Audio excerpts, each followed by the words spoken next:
Ang pag-uusapan natin ngayon ay ang IF or intermittent fasting, kung paano magbawas ng timbang gamit ang IF or ang intermittent fasting.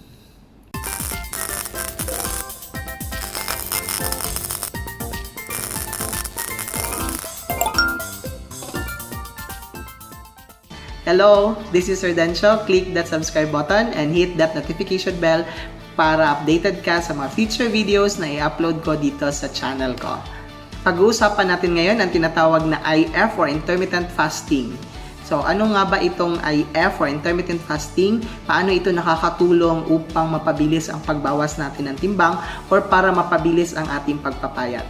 Ang tinatawag nating IF or ang intermittent fasting, ito yung isang paraan or mabisang paraan ng pagpapayat or pagbawas ng timbang. So disclaimer lang po, hindi ako doktor, hindi ako dietitian, hindi ako health expert or kung ano man. I-share ko lang kung ano yung naging experience ko sa pag-IF na naging effective siya sa akin. In first week, second week, nakita ko na yung result hanggang sa tinuloy-tuloy ko. After 1 month, talagang malaki ang ibinawas sa aking timbang. So, i-share ko lang sa inyo, baka din effective din siya sa inyo. Pero based naman sa mga nababasa ko or sa naging research ko, ang IF ay talagang effective siya sa kahit anong body types. So, ano nga ba ang intermittent fasting? So, pag sinabi nating fasting, yan yung method na dinideprive natin yung katawan natin of food. So, hindi tayo kakain, wala tayong ipapasok na food. So, pag sinabi nating intermittent, so, meron siyang schedule kung kailan natin i-deprive ang katawan natin ng food. Kaya siya tinawag na intermittent fasting. Ang intermittent fasting ay isang popular na paraan sa pagpapayat or pagbawas ng timbang. So, popular siya kasi marami na ang gumagawa nito at effective talaga siya sa lahat ng mga sumubok ng intermittent fasting. Maraming iba't ibang paraan or method ang intermittent fasting. Merong yung una, merong 16/8 na method, meron ding 5:2 na method, meron ding alternate day method or alternate day method, meron ding warrior's diet, at iba-iba pa na mga methods. But itong i-share ko sa inyo, ito yung aking ginamit nung nag-intermittent fasting ako. Ito yung 16/8 intermittent fasting. So, ano nga ba itong 16/8 na intermittent fasting? So, yung 16/8 intermittent fasting, so from the number 16 and 8, pag i-add mo yung dalawa, that's 24. So, that means 24 hours. Within 24 hours, 16 hours kang hindi kakain, and then you only have 8 hours para kumain ka. Okay? Itong 16/8, ito yung intermittent fasting for beginners talaga kasi madaling nakaka-adjust kahit na bukas ka pa magsimula na intermittent fasting na 16/8, kaagad nakaka-adjust yung katawan mo. So, ibig sabihin, within 24 hours, 16 hours ka hindi kakain, and then 8 hours ka, may chance na kumain ka. Okay? So, again, uulitin ko, yung 16/8 na intermittent fasting, within 16 hours na tuloy-tuloy, hindi ka kakain, meaning you need to deprive yourself of food. So, wala ka talagang ipapasok sa tiyan mo except for water. Okay? So, pwede kang lumaklak ng tubig, kahit ilang galong tubig pa yan, or ilang litron tubig pa yan. You can drink a lot of water, but food, hindi ka pwedeng kumain.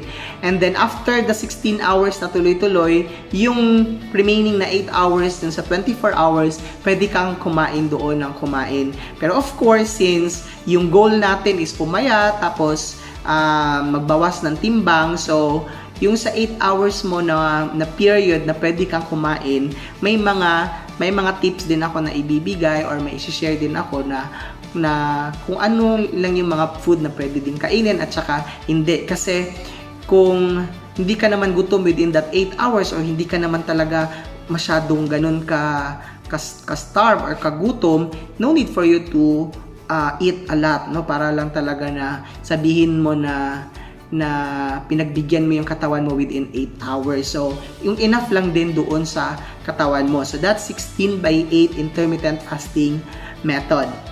Para mas maintindihan nyo kung paano gagawin ang 16/8 na intermittent fasting method, i-share ko sa inyo kung ano yung schedule na ginamit ko based lang din doon sa mga research or mga suggestion ng health expert para sa mga beginners na katulad natin o yung mga hindi pa talaga nakatry ng intermittent fasting.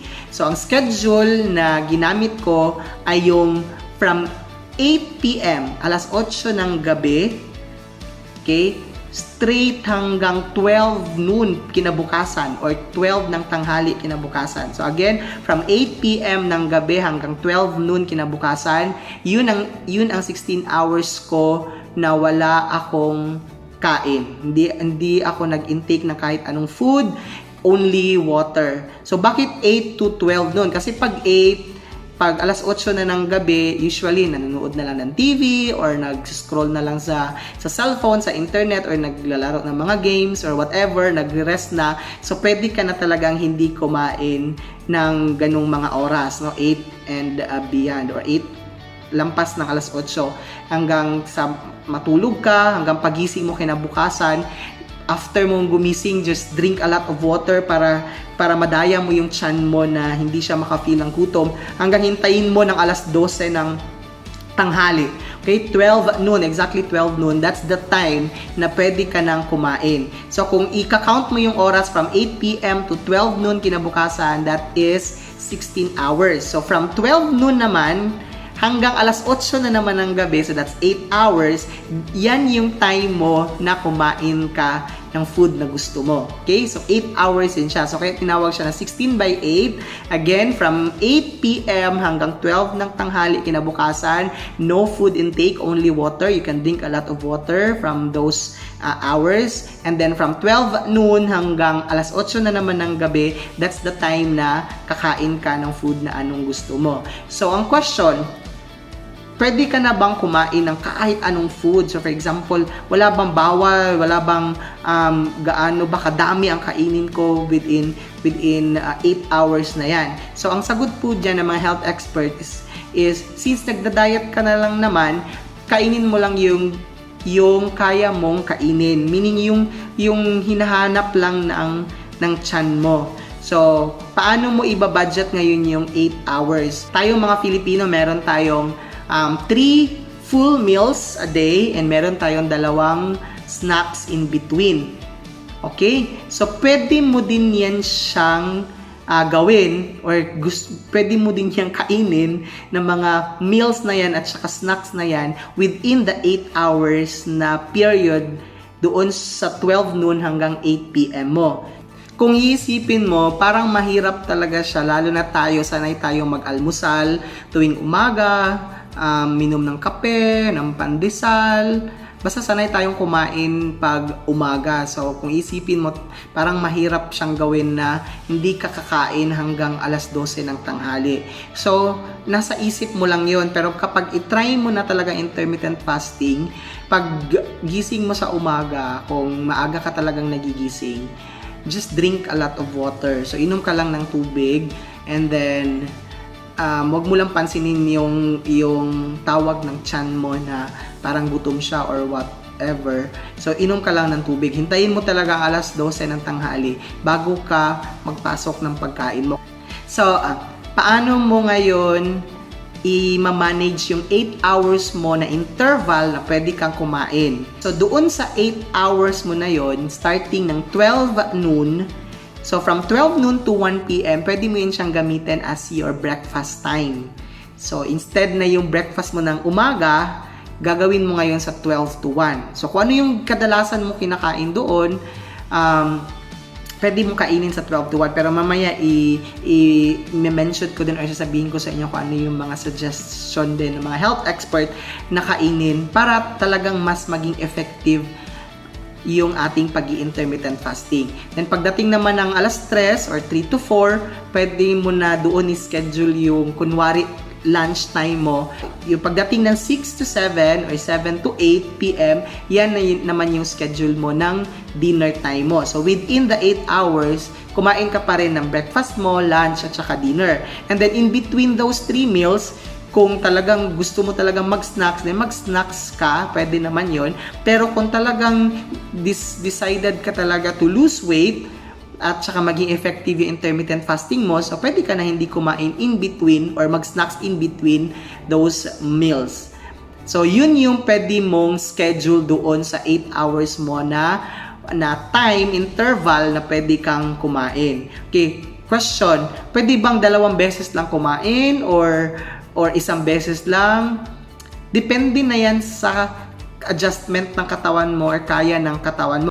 Kasi if you are working or nag-aaral ka or marami kang ginagawa sa bahay or basta gamit mo yung katawan mo, kailangan talagang kumain, okay? Para may ma-burn naman yung katawan mo at may magamit siya na energy, may ma-convert siya na energy na magagamit mo sa work mo, sa school, or kung ano man yung ginagawa mo. So, kumain ka ng kumain. Pero kung rest day mo for that week, may isang araw ka na wala ka talaga gagawin, alam mo na nasa bahay ka lang, matutulog ka lang the whole day, so you can have 1 meal lang doon sa isang araw na yun. So, depende na yun sa maging schedule mo. Basta, i-follow mo talaga yung 8 p.m. ng gabi hanggang 12 noon na hindi ka talaga kakain. So, ganun ang mangyayari sa 16/8 na intermittent fasting. Ano naman ang mga suggestion ng mga health expert na mga food na pwede nating kainin during our intermittent fasting? So, if i-follow mo yung aking schedule na 16/8 na alas 12 ng tanghali ako mag-uumpisang kumain, yung lunch ko na 12 to 1, according sa mga health expert, before ka kumain ng meal mo, kailangan uminom ka muna ng full glass of water. So, isang basong tubig, minimum yun siya. So, pwedeng kahit 2, 3, or maraming tubig ang inumin mo. So, yan yung parang pinaka-cleansing mo before you will eat anything. So, yun ang gagawin. Yun ang suggestion ng health expert para maging effective ang pag-i-intermittent fasting natin. So, after na uminom ng tubig, so wait ka muna ng mga ilang minutes, okay? And then you can now take your food or eat your food. So, ano yung mga suggestion? 1 cup of rice lang, kung pwede, kung maaari lang talaga para mas maging effective yung pag-i-intermittent fasting. And then, you can eat anything na ulam mo, yung mga favorite ulam mo. Basta iwasan lang ang taba, kung kaya namang iwasan yung mga taba, yung mga oily foods.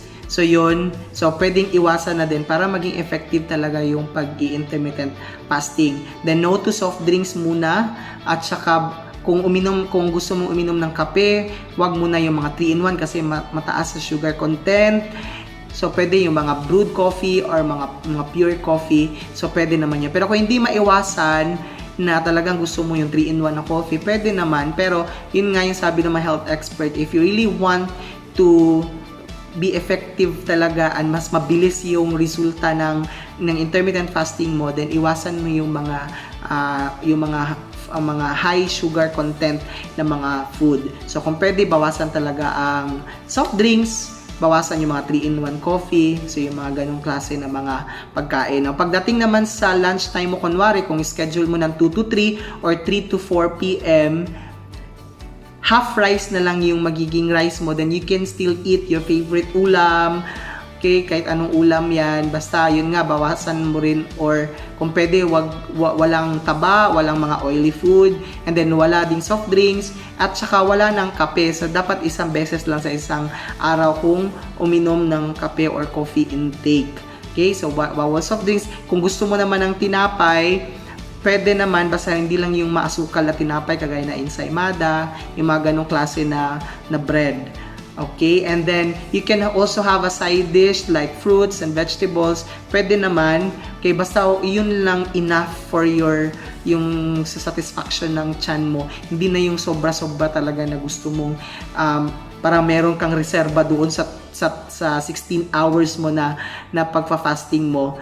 Kaya damihan mo ang pagkain, so hindi siya nakakatulong para maging effective yung intermittent fasting. Now, pagdating naman ng dinner time, talagang sabi ng health expert, 0 rice talaga pagdating ng dinner time. So, you can still eat your favorite ulam, kung ano man yung food na gusto mo, basta wala ng rice paggabi. And then, of course, walang coffee, walang soft drinks, and drink a lot of water. By the way pala, para nakalimutan ko kanina sabihin, every meal, before meal talaga, kailangan uminom ng tubig. 1 full glass of water before every meal. Okay? Yun ang sinunod ko na naging effective naman siya sa akin.